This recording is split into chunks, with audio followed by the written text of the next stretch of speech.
my gosh, guys, it is day one, vacation. I had like a 24-hour flight, basically. Well, not 24 hours flight. It was 4-hour drive to Dallas, 4-hour flight to Seattle, 2-hour layover, 6-hour flight to Honolulu from Seattle, and I ended up getting here at 11 p.m. Honolulu time, which is 5 hours behind Central Standard Time. So it was a long day, but I'm taking you guys out on this balcony right now. Just look at this.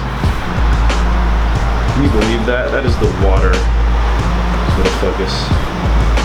It's the ocean right out there. Good Lord.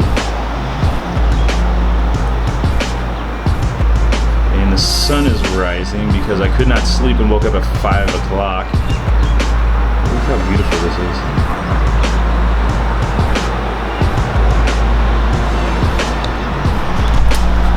So yeah, I'm about to go grab some coffee and drink a lot of water, and then I'm gonna go hiking, and then probably go surfing and do everything God calls me to do while I'm here. So that's what this is. This is sabbatical. I'm not doing any type of work at all. Charlie's running the gym. Thank God for him and the rest of the team.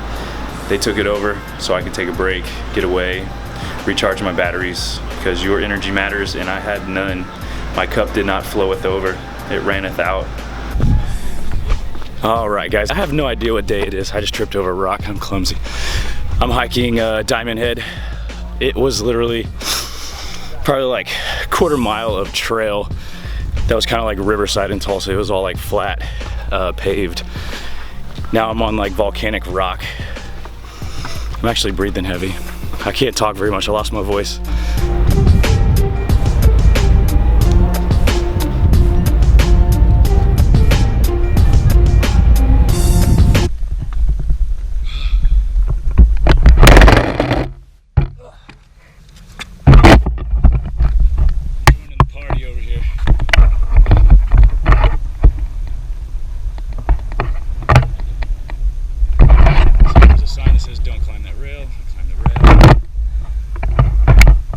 Drinking beer too?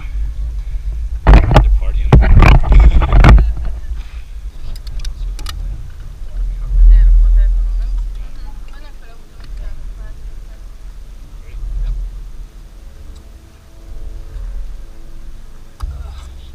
You too. All right. Bye guys. See ya. Take care. Bye.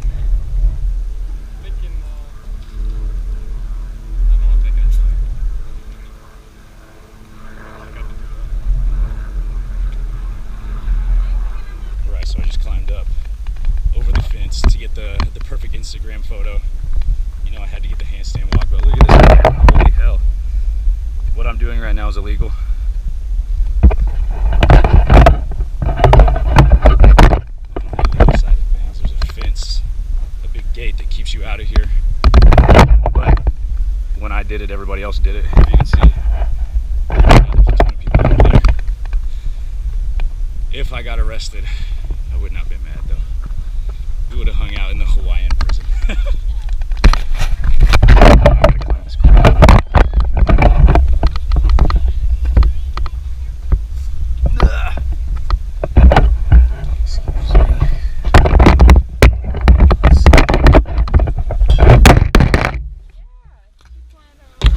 Excuse me. Highly recommend anyone going over there.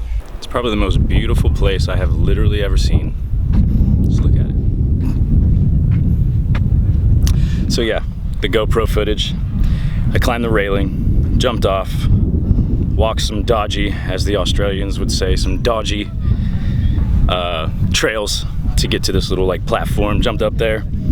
Go to my Instagram, you guys are gonna see the picture I took up there. The guy that took the photo, he just followed me over there, which I really appreciate that.